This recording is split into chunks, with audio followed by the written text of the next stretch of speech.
I need you to explain this coaching thing. It's one thing when you talk, okay, so take Jim Knowles, right? Who's at Ohio State last year. They go into the playoffs. The defense is the best defense ever. He's a genius. He's playing chess, whether playing checkers, that whole thing. Then he goes to Penn State, and now all of a sudden he's not a genius. Now he's not playing chess. And it has a lot to do with the players that you have. You know what I mean? Yeah. Like, it's not like Jim Knowles became stupid and forgot all the great defenses he called while he was at Ohio State. There's a difference when you have Caleb Downs, Arvell Reese, these guys that are just flat out dogs that can go play football. They Yeah. make coaches look good. When you coach Tom Brady, you're an offensive genius. When For sure. you're not that smart. So my question is, with all these jobs continuing to open up, who are you going to get? At first, when names started to come up, it's like, there's no way he's not getting that job. But now there's so many open. Who are you going to get to fill all these jobs? Like, what's the game plan? Where do you find these coaches at? These accomplished coaches that you want to lead your program to? Me, I mean, level. you're gonna look at existing head coaches. That's why Lane Kiffin is, a hot name. You're gonna look every level down, whether it's at the FCS, FBS, the SEC, the Big Ten, 1AA, Division II. I don't know. They're gonna NFL coordinators, guy like Joe Brady with the Bills. I mean, I think they're gonna look everywhere. Here's my question to you though. So if you take a James Franklin at Penn State, right? He gets fired. I think James Franklin is a terrific coach. I think he's amazing. Yeah. So he couldn't get Penn State to the next level, I guess is the point. You know what I mean? That's why he gets fired. He can't take them over the hump. So you got to pay him, say, $50 million. I think that's what. I think so. What if you would have taken the $50 million, say you'd have taken the $25 million, and went and got you a Caleb Downs, and went and got no, seriously, went and got you a Jeremiah Smith, went and got you the best tackles, and you put that money in the program. Do you think that James Franklin and Jim Knowles, who was a genius just a year before, do you think they could have taken that group and gotten you over the hump? Like, it's like the money spent to get rid of these coaches, and then James Franklin's name is still out there. He's going to be a head coach in a few weeks. So let's say he goes, I've heard Virginia Tech. Yeah. So as we keep recycling coaches, you say you weren't good enough to get Penn State over the hump, right? You had some pretty good players. Yep. Virginia Tech would have to be saying to themselves, we would love if you took us to the promised land. Yeah. But not over the hump. You see what I'm saying? Like, when we keep just rotating these coaches that get fired in a place because they couldn't get it done, so to speak, and say, we want you to come take us to not getting it done. Is that you understand what I'm saying here? Like, I don't understand. Lane Kiffin. I love Lane Kiffin. I think he's a really good coach. So if you take Lane Kiffin from Ole Miss and say you're Florida, say you're LSU, are you saying we want what Lane Kiffin has accomplished at Ole Miss? Mm-mm. So why is he the name to take the Florida or LSU job? Because they're thinking with their resources and their history and their budget and their recruiting base that what Lane Kiffin accomplished at FAU and Ole Miss, can you only imagine if he had what you're alluding to, which is the Jimmy and Joe's at LSU or at Florida? I think so. They're saying they have better resources at those places than an Ole Miss has.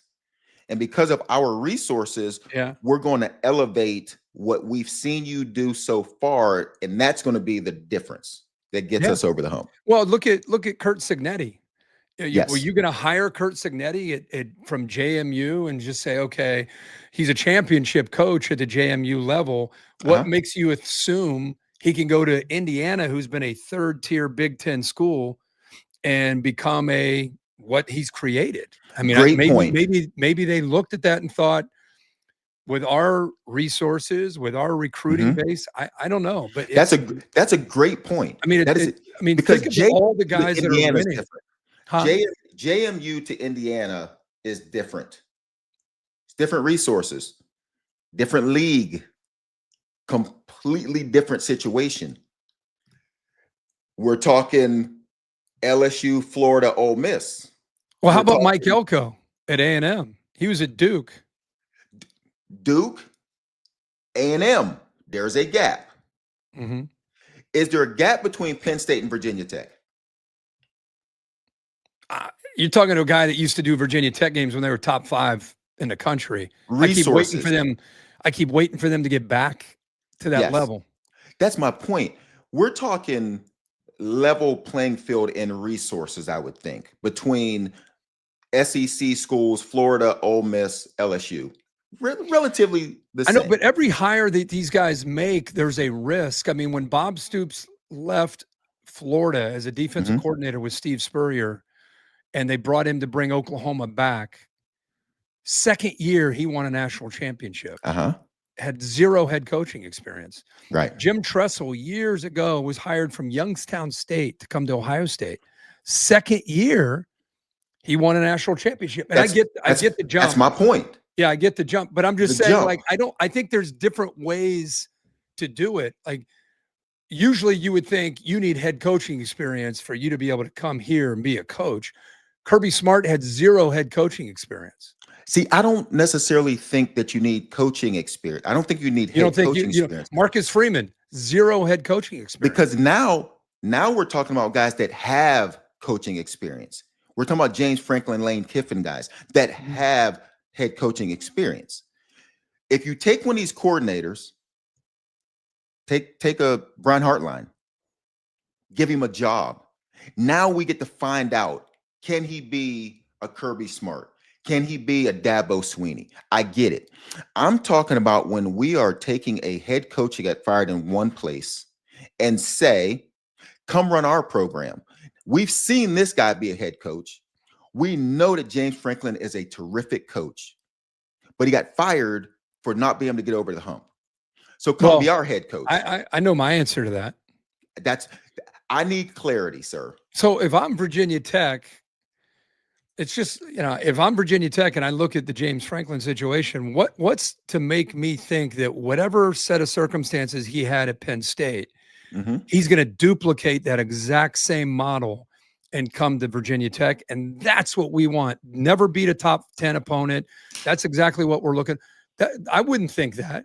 I would think that's my point. I would think this guy can coach. This guy can recruit. This guy can develop. He's in the ACC.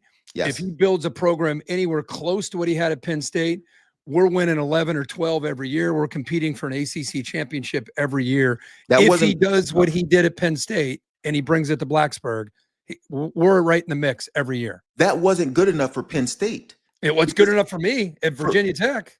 So that's my original point. Virginia Tech has to be saying what you accomplished at Penn State, all the things you just listed. Great accomplishments, by the way. Great accomplishments. I mean, he was at a semifinal That's last good year. enough for us. We'll take exactly that. If LSU, if Florida take Lane Kiffin, he's been amazing at Ole Miss, but they haven't won anything. So then are you telling me that LSU and Florida are saying the same thing that you just said about Virginia Tech and James Franklin? We'll take exactly what you just accomplished at Ole Miss, and that's good enough for us at these places. That's what they have to be saying, correct? Am I? I think they're not looking at what Lane Kiffin. They're looking in a very positive way what Lane Kiffin So is do I. accomplished, So do I. just like you are. But I don't think they're looking at it like, hey, maybe if we get him, he can't win anything here either. We'll just get a coach that's, got a great personality, have some fun on Twitter and win a bunch of games, but we're not going to win. We're not going to get to Atlanta. We're not going to go to the playoff. They're not thinking that. They're Why? thinking, Why are they because not they're thinking that? thinking we're LSU. We're Florida. That's what they're thinking. Yes, but why? We've seen that part. But that's my point. Like when we keep rotating these head coaches from one place to another, we've seen what they do. You have to be saying, and the last thing I'm going to say about LSU, as the governor gets involved, as everyone gets now, it's That's all gone. crazy. Here's all I'm saying is, if the next guy doesn't work out, are you on a chopping block also? Because now you're in. You know what I mean? Like it's different when you're not in. But if you're going to be in the forefront of things, we're going to go get a good coach. So if the next coach doesn't work out, is your head on the chopping block also, just like the AD? You know what I mean? Like for In the new world we live in, if you're in, like if you're going to put your feet in the athletic world and start picking coaches, then if it doesn't work out, you should right. also be right. You should be on the cutting block. You should be on the cutting block also. That's all I'm saying. If you're in, you're in. That's all I'm saying. Hey, we for those of you just tuning in, and our audience grows every single week. Joey and I do this every Monday, 11 a.m. Eastern. We've just started Joey and I have known each other for a long time. It's a chance for us we work a lot. Joey does a lot of in-studio stuff with his crew every week on ESPN. We get together sometimes in person, end of the year at the national championship or the playoffs. So we decided we wanted to talk with each other about college football. And so people who've been tuning in every Monday, we appreciate it. We'll do it all the way till we get to the end of the season. And just want to kind of give a shout out to everyone who's already subscribed over on YouTube and to all of our members. If you become a member, it'll give you access to some custom emojis, including a couple of Peter emojis that you can use in the chat. Also helps you stand out during a chat in our Q&A section, which is a great way to get your questions answered. And that's only over here at the YouTube chat room. So if you go over to that area, join the chat. We're going to answer questions. Usually we kind of BS like this for the first, 20 minutes. A lot of times we'll have a guest. We've had some great guests on. Today, there's just so much to talk about. We're going to just kind of hang out, and then we're going to include your questions probably in the last 15 or 20 minutes. We only go an hour, so it's 11 to 12 every single Monday, 11 to 12 Eastern.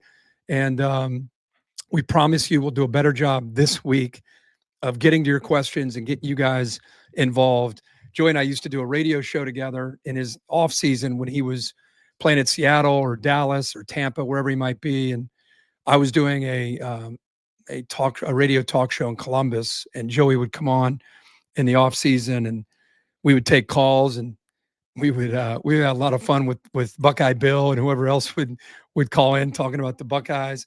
And now we do it through the modern era of just including you in this chat, and we'll hit your questions shortly. But really appreciate you guys kind of growing with us. And we have no idea where this will go. We're just having fun talking football. With that being said, you bring up a lot of great points about coaches and the carousel and why is it going to be different here or there. That's what Jimmy Sexton, who's an agent for a lot of these guys and these ADs, I feel like the dominoes are going to start falling in the next 2 to 3 weeks. Yes. Happens every single year. You get to, November, early December, a couple of those dominoes start to fall. And the next, a lot of things start transpiring. Right now, I think there's 10 or 11 big time jobs that are open. By the time it's all said and done, could be over 15, maybe over 20. We should have got Jimmy Sexton on the show. Yeah, we could. I need to ask him a couple questions here, leading with why the heck didn't we become agents? Because my gosh, I mean, the way they're and I'm sure Jimmy didn't see this coming, but the way they're rotating them through now, man. I mean, you got 2 years. Auburn opened up again. Auburn opened yesterday. Yes, every week, and we're not talking about small jobs. We're talking SEC. We're talking real life. I don't want to be quoted on this. I'm just saying this to you. I watched Clemson and I don't want Jake and Ty to clip this. I'm just saying this to you. I watch Clemson, and I'm to a point where I'm wondering. Here's an example. Dabo Swinney knows how to coach. You can talk all you want about the portal, and he doesn't know how. Yes, he knows what he's doing, dude. I'm just wondering.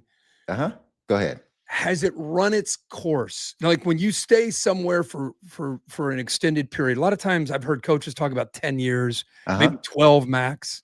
Yes. It's hard to kind of maintain same messaging, same jokes, same whatever, and it still feeling fresh. I'm just wondering, is it time for Dabo to on his own say, I loved it here, it's been great, just to kind of get a start, just to start over and get kind of that, I don't know, kind of be reinvigorated and be excited about if he went to Auburn or if he went to wherever. Like, is it time for him to just be like, thank you. Hey, this has been unprecedented. I love it. I love you guys. Always will. For your sake and for my sake, I want to go somewhere else. You guys need a new coach, and you guys go do your thing. I'm going to go coach over here. Love you guys. You don't think it's time? Well, what about Dabo Swinney at LSU? What about Dabo Swinney at Florida? What about Dabo Swinney at Auburn? Here's the thing. See, now we're talking. If Dabo Swinney jumps out on the market, now we're talking back up the truck. Let's go get him. We've seen where he can go. There's only a couple guys out there that have won national championships. But what about, like, I see somebody saying nobody wants Dabo. What if people, the perception of Dabo doesn't know how to do it in 2025. He's doing it the old school way. I don't think that. But I've said this about Dabo 1,000 times. When people start talking about Dabo and act like, oh man, Dabo stink. There are 130 schools that would take Dabo's resume of course from the last 10 years. At least. Now, he was just in the playoff. It ain't like Clemson is awful and been awful. And I'm not suggesting. Years. I'm just saying, would nobody does that? Would it be a good time for him? Would it be a good time for him to just like get a restart, get a new place? I think there's a level of saying I can't do it. You know what I mean? Like nobody leaves when it's going like this. Yes, we all ride it out. Us athletes. I stayed too long because there was still that glimmer of, oh, I can still go. Even though my body was saying, hey, fella, we can't really still go at that level. Nobody leaves. At some point in time, you and I are going to diminish, even at this job. Hopefully that's a bunch of years down the road. Can you imagine being like, man, I'm losing a step. My fastball isn't the same. You know what I mean? Like nobody says I'm out. Now, if Dabo did that, like it, and I think I'm not Dabo's saying retire. I'm saying Clemson. Yeah, I'm just saying it's a reality of every coach when you stay at one place. I think he's going to. Now, somebody might be crazy enough to fire Dabo. No one's going to do that. In this world we live in now, no way. Nothing is beyond. Listen, he'd have to do it on his own. Columbus just tried to run Ryan Day out of here. They did. People forget that.